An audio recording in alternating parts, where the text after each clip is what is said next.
Saudara Hotman dan saya akan ajukan pertanyaan. Baik, silakan. Ya, terima kasih. Pak Romo, pertanyaan pertama saya adalah tadi Bapak mengatakan presiden yang baik. Kalau ada presiden di tahun 2021 membagikan bansos dan pelinsos sebesar 408 triliun. Mic-nya dekatkan, Pak. Kemudian tahun 2022 431 triliun. Ya. Jadi tahun 2021 408 triliun, tahun 2022 431 triliun. Apakah itu pemerintah yang baik yang membantu fakir miskin? Tadi kan Bapak menyinggung soal fakir miskin. Pada waktu itu nggak ada pemilu, tapi sudah 400 lebih bantuan pansos dan pelinsos. Yang kedua, tadi Romo mengatakan bahwa presiden seperti pencuri di kantor ngambil duit dibagi-bagikan. Presiden mengambil uang bansos untuk dibagi-bagikan. Apakah Romo mengetahui bahwa bansos yang dibagikan itu sudah ada datanya berdasarkan DTKS, yaitu data terpadu kesejahteraan sosial, dan satu lagi PTKE, pensasaran percepatan penghapusan kemiskinan ekstrim. Data penduduk itu sudah ada semuanya. Presiden hanya simbolik di awal membagikan bansos sesuai dengan data yang sudah ada di kementerian masing-masing. Selanjutnya dilanjutkan oleh kementeriannya. Jadi presiden tidak pernah membagikan bansos di luar data yang sudah ada, DTKS dan P3KE sesuai dengan data kementerian. Dari mana Pak Romo tahu bahwa presiden itu seolah mencuri dari uang bansos lain untuk dibagi-bagikan? Padahal Pak Romo tidak tahu praktek pembagian data itu sudah ada datanya lengkapnya. Data lengkapnya yaitu namanya KPM, keluarga penerima manfaat. Namanya semua ada di situ. Mohon izin majelis karena ahli bukan ahli bansos atau... Ya sudah, tadi pertanyaan sudah. Pertanyaan saya. Pertanyaan Pak Hotman yang kedua juga sudah bisa ditangkap, Pak. Ya, karena tadi jangan kan diulang-ulang. beliau mengatakan presiden seolah-olah pencuri mengambil uang untuk bansos, makanya saya tanya, itu dia tidak ambil tapi ada datanya semua. Iya, sudah. Terima Itu kan kasih. Ya, baik. Dari Prof. Yusril. Terima kasih Yang Mulia. Saudara ahli, kita paham dalam filsafat bahwa etik adalah filsafat tentang moral, filsafat tentang praksis manusia. Apa yang dikatakan Immanuel Kant, du sollst nicht, apa yang harus, apa yang wajib, apa yang tidak wajib. Kan mengatakan bahwa norma-norma moral semacam itu tidak dibentuk oleh manusia, oleh satu lembaga atau negara atau apapun, tapi sesuatu yang lahir dari konsen manusia, dan karena itu dia tahu mana yang salah, mana yang benar, mana yang baik, mana yang buruk. Kalau kita mengikuti filsafat semacam itu, kita sampai pada kesimpulan bahwa norma etik sebenarnya lebih tinggi daripada norma hukum. Bukankah Aquinas mengatakan bahwa norma hukum yang bertentangan dengan norma moral tidak pantas dianggap sebagai suatu norma hukum? Itu dalam semua teologi yang tentu Romo lebih paham daripada saya. Pertanyaannya, pada sisi lain kita mengenal teori tentang hierarki perundang-undangan, hierarki norma di dalam hukum itu sendiri. Kita mengenal ada norma yang lebih tinggi, yang bersifat lebih mendasar, ada norma menengah, ada norma rendah, ada norma yang bersifat pengaturan-pengaturan teknis. Saya agak khawatir Romo confuse, Romo, antara etik dalam filsafat dan etik yang dibicarakan dalam forum ini, yaitu etik yang terkait dengan kode etik yang menjadi kewenangan dari Mahkamah MK, jadi kewenangan DKPP untuk melakukan pemeriksaan dalam satu proses peradilan etik. Etik seperti itu, saudara saksi, agak berbeda dengan etik yang kita pahami dalam filsafat. Dan berbeda konteksnya dalam hierarki norma-norma. Kalau merujuk kepada Kant, merujuk kepada Aquinas, merujuk kepada Ibnu Hazm atau Imam Ghazali, Prof. Yusril terlalu lama teks di pengantarnya. atas. Pertanyaan apa? Ya, pertanyaan akan segera. Tapi kode etik yang sekarang ini adalah kode etik yang diperintahkan oleh undang-undang. Dalam undang-undang MK, dalam undang-undang KPK, dalam undang-undang advokat. Dan itulah yang diadili, yang dijadikan dasar mengadili pelanggaran kode etik. Bukan pelanggaran kode etik seperti yang dipahami oleh Immanuel Kant dan Thomas Aquinas. Apakah Roma bisa membedakan antara norma dalam filsafat, norma etik dalam filsafat, dan norma etik dalam pengertian norma etik yang dibentuk atas perintah satu undang-undang yang kedudukannya tidak akan mungkin lebih tinggi daripada undang-undang itu sendiri. Persoalannya adalah, apakah pelanggaran etik dari filsafat membawa implikasi kepada penyelenggaraan negara harus begini seperti yang Romo katakan, ataukah pelanggaran kode etik sebagai code of conduct di dalam norma etik yang dijadikan dasar keputusan DKPP dan MKMK, apakah itu akan menggeser satu keputusan yang didasarkan atas norma undang-undang? Mohon Romo jelaskan persoalan ini. Baik, dari Bawaslu ada pertanyaan? Dari Hakim yang mulia Prof. Arief, silakan Prof. Baik, terima kasih Yang Mulia Ketua.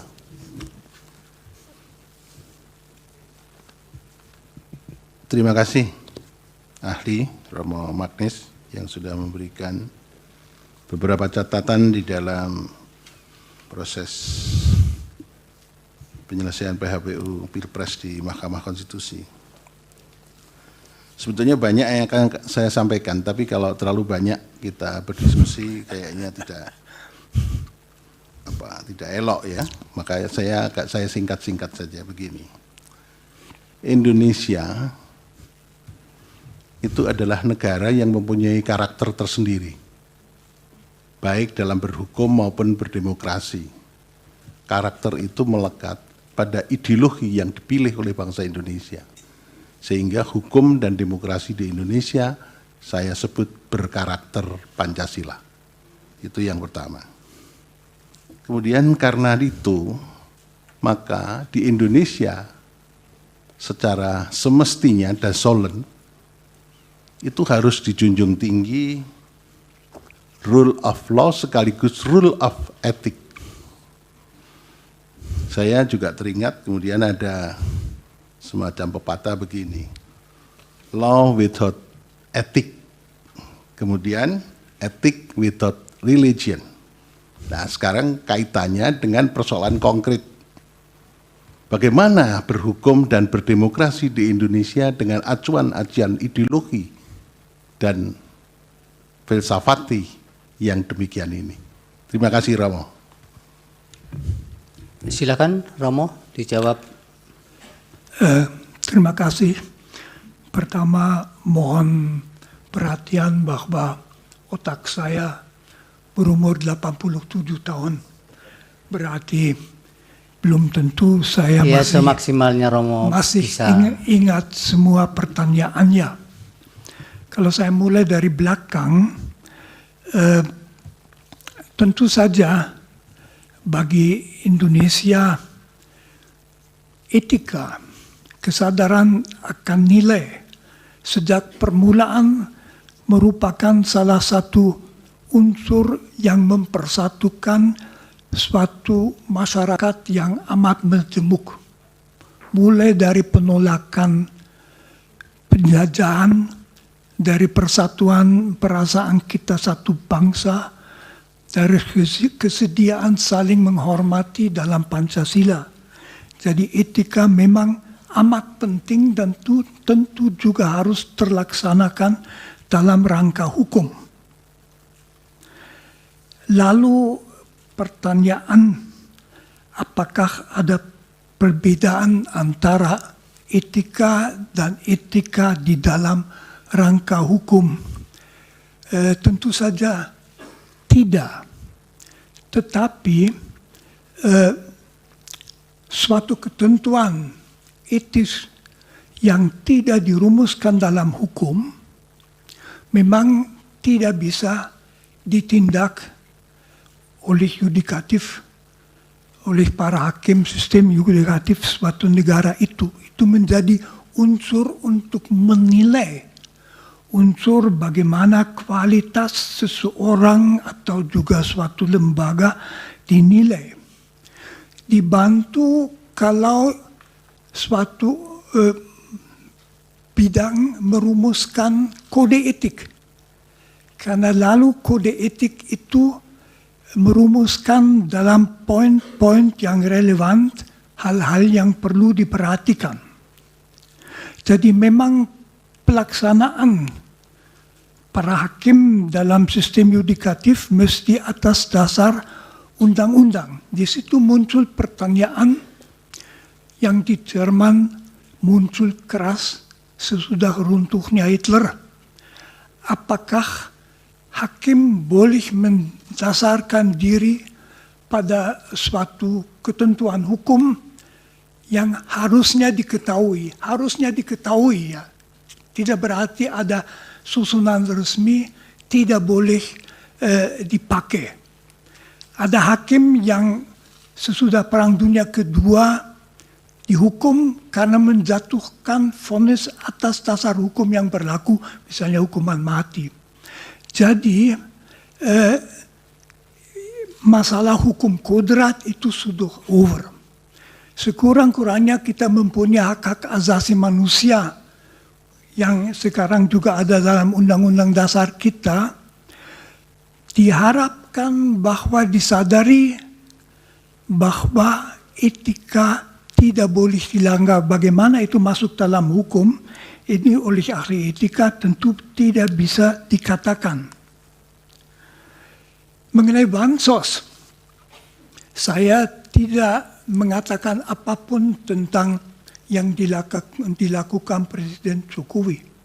Saya melakukan kalau seorang presiden yang sebetulnya tidak mengurus langsung kementerian, mengambil bansos yang sudah disediakan di situ untuk kepentingan politiknya, maka itu pencurian. Apakah itu terjadi di Indonesia? Bukan urusan saya bukan ahli mengenai hal-hal itu. Saya hanya melihat kasus secara teoritis. Tetapi misalnya kalau dibagikan tanpa memperhatikan bahwa itu untuk para fakir miskin, ya itu saja sudah susah. Lalu mengenai dampak kalau pernyataan pelanggaran etika oleh mahkamah majelis kehormatan diabaikan. Tentu saja itu memberi kesan bahwa asal ada kekuasaan, maka bukan hanya etika tetapi juga hukum tidak perlu diperhatikan. Jadi penguasa bisa mengatakan abaikan saja. Itu dengan sendirinya memperlemah sekali struktur negara seperti negara hukum. Indonesia itu adalah negara hukum dan mengabaikan pernyataan bahwa suatu keputusan merupakan pelanggaran etika yang berat.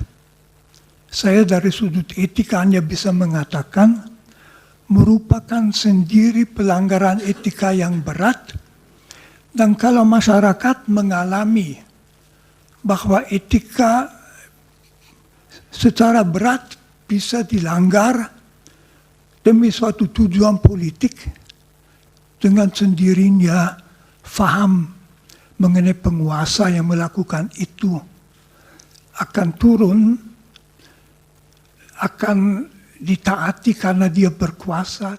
Download Tribun X sekarang, menghadirkan lokal menjadi Indonesia.